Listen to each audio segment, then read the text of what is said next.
Can I just supplement Yes, one please. thing? My last meeting before I came here was with the OPEC member also. I think they are now, and I hope they do realize, recognizing that beyond a stage, this is counterproductive.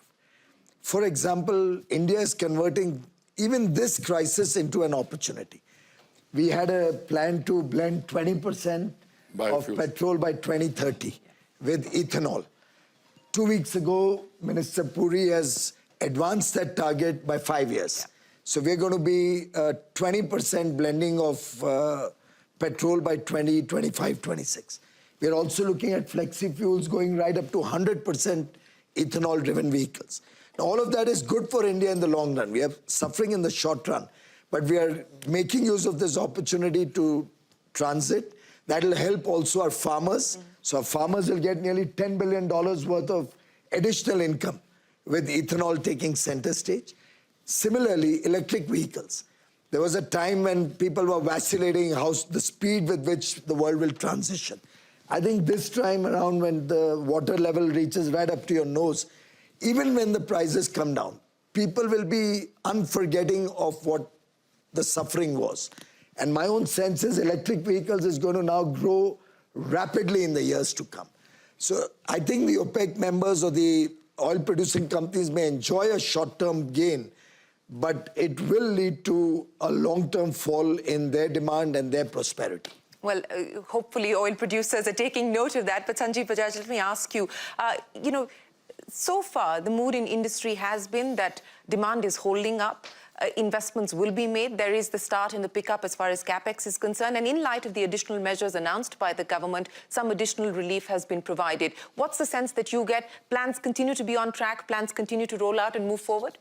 Shireen, as you said, the last couple of quarters, we've started seeing growth come back, at least consumer growth. Very clearly, we are seeing this on the ground.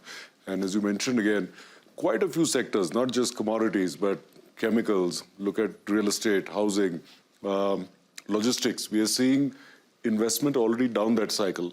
As CII, we did a survey with our top few hundred members a couple of months ago, and 50% of them were already in an investment cycle, and an additional 25% were going to make it in the next quarter or two.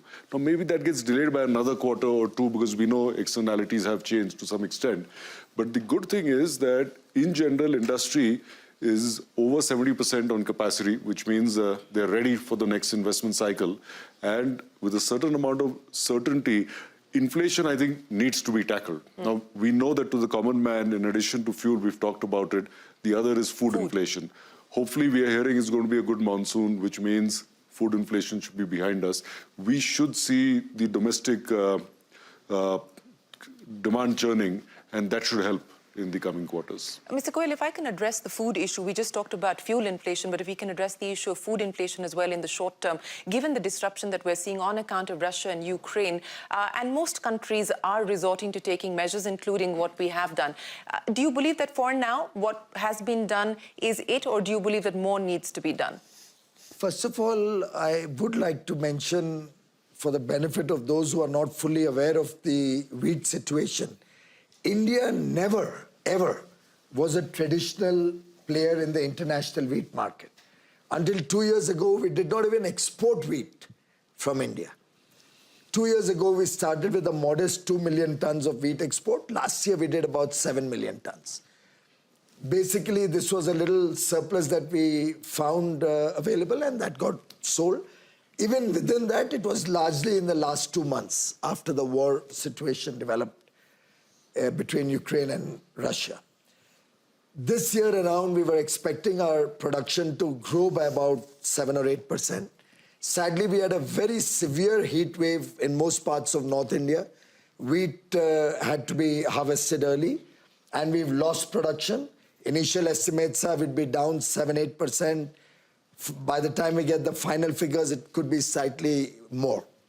Given that situation, what we are producing is about enough for our domestic consumption, with a slight surplus, a lot of which has already been exported.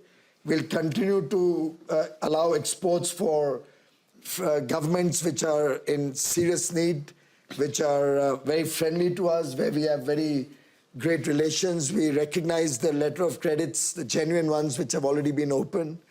those will be allowed. So we'll be a player, we'll be doing to the best of our ability, we'll continue to export.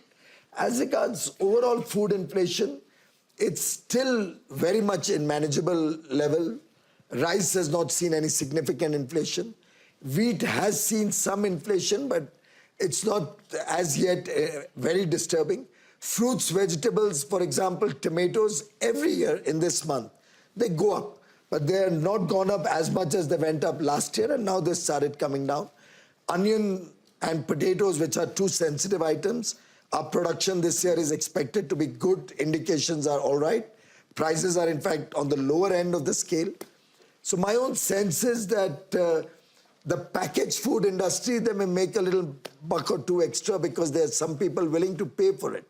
But at the lower end, the common man will not feel the pain of food inflation. Mm-hmm.